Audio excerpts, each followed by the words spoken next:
Hi, I'm Deborah Kruger. I'm one of the artists in the North Carolina Artist Show that's currently at the Contemporary Art Museum in Raleigh, CAM.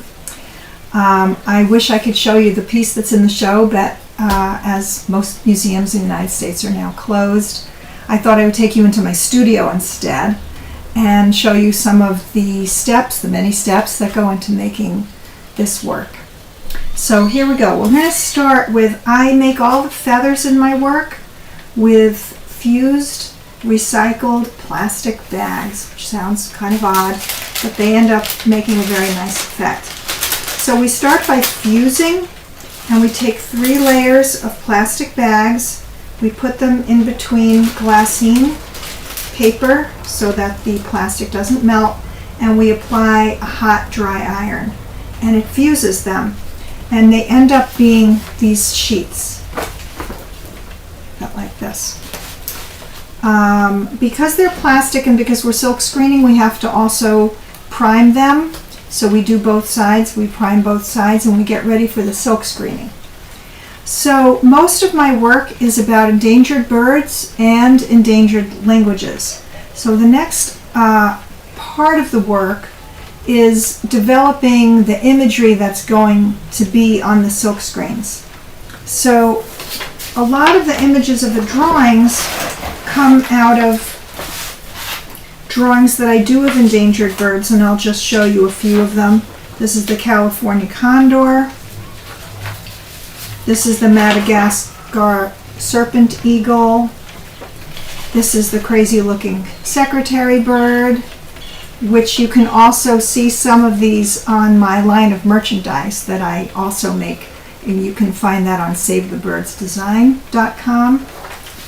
So these images of the drawings are distilled and developed into simpler, more graphic images that we create silk screens from. So here behind me on the wall, here's an example of a positive image that features in part of the flycatcher, and then this is the negative of it. So you can see that we get 2 very, very different looks. We also we became aware in the course of our research that there's many, many thousands of languages around the world that are also endangered. And as we lose endangered languages, we're losing the cultures, because culture is embedded in language. So we're slowly working with linguists and collecting endangered languages. So I have a few examples to show you here. These 3, Soke, Tzotzil, and Yakme, are all languages that are currently spoken, but not by many people, in the state of Chiapas in Mexico, and these are ancient Mayan languages. This is shorthand, which a lot of people will recognize, but nobody uses that anymore, so it's endangered. And this is Yiddish. Although Yiddish is still spoken in Hasidic communities as a language as it once flourished, that is no longer the case, and that was the language of my parents. It was their mother tongue, so I have a special affinity towards that. So we'll take these again and develop silk screens. And we overprint, in many cases, the images of the text on top of the images of the endangered birds. So one thing I wanted to show you is that I create colors of the sheets by fusing together the 3 layers I mentioned earlier about the recycled plastic bags. And this is my recipe book. So if I like a particular color, I can reproduce it by going back to my recipe book and seeing how did I make that color. Because whatever's on the bottom, as it fuses together and melts together, it changes the color, and you can see that can be quite dramatic. I also base a lot of my pieces on maps. Conflagration, which is in the show, is based on a state in the country of Mexico. The state is called San Luis Potosi, and there's a very high number of endangered birds in this state. So I chose it. I also like the shape of it. That's important to me. And as you see the finished piece, you'll see the map on which it's based. After we've printed the sheets, and here's an example, actually we print both sides. So here you see images of the birds with an overprint, and another element that we have is thread that is sewn on here. So I have decisions to make each time is, what color thread am I going to use? In this case, you can see that I chose a gold color thread, but I have different colors. It's very subtle, but somehow over the course of the piece, that's another element, and I love that the fiber element that I'm able to reintroduce by sewing this design. So once we have our sheets, we have to cut out our feathers. So we have a template that we put over the sheet, and I have an assistant who takes a marker and traces the shapes and then cuts them out. So that's how we get our shapes. I wanted to show you the final product in terms of the feathers. We create boxes of feathers by color. So here you see a box of red, and here's a box of blue. But in each case, as I mentioned, there's something printed on the back. So in my labeling, these are the colors and the colorways that are on top that are showing, but these are the colorways that if I pick these up and flip them over, that would be on the back. And sometimes if I'm working with black feathers, I need what's on the back, and I don't need the red. And the same with these blue ones. I have lots of interesting blues, but if you flip them over, I have some beige colors, tan colors that I need. Oh, and here's some reds on the back of these. So my labeling helps organize me in terms of choosing the colors that I'm then using on the feathers.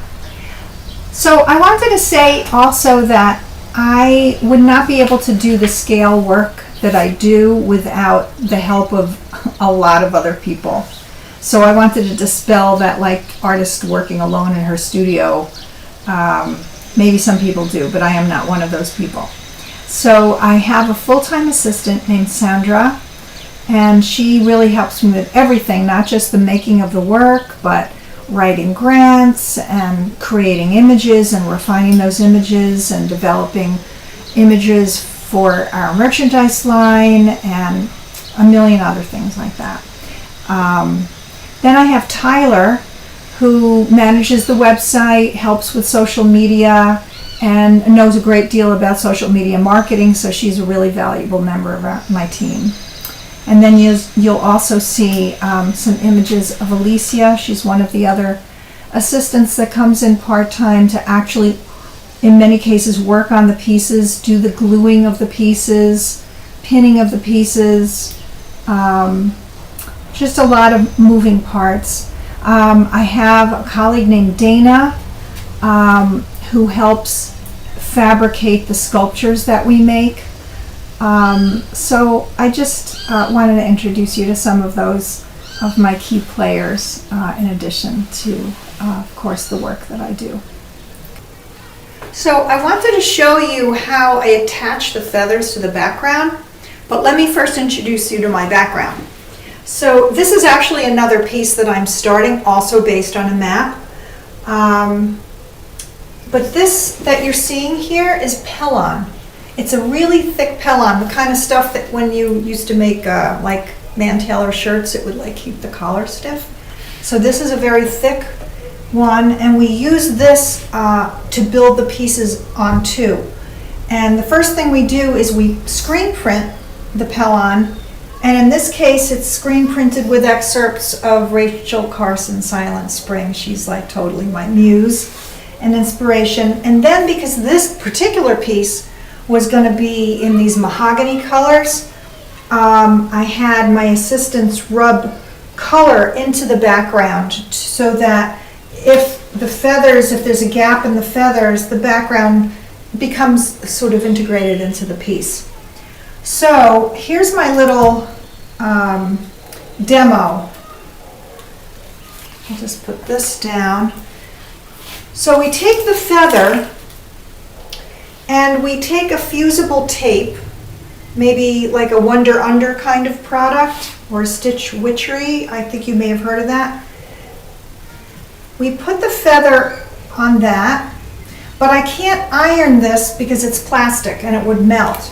So I have a barrier of glassine paper, and I put that on, and then I take this cute little iron and I apply some heat.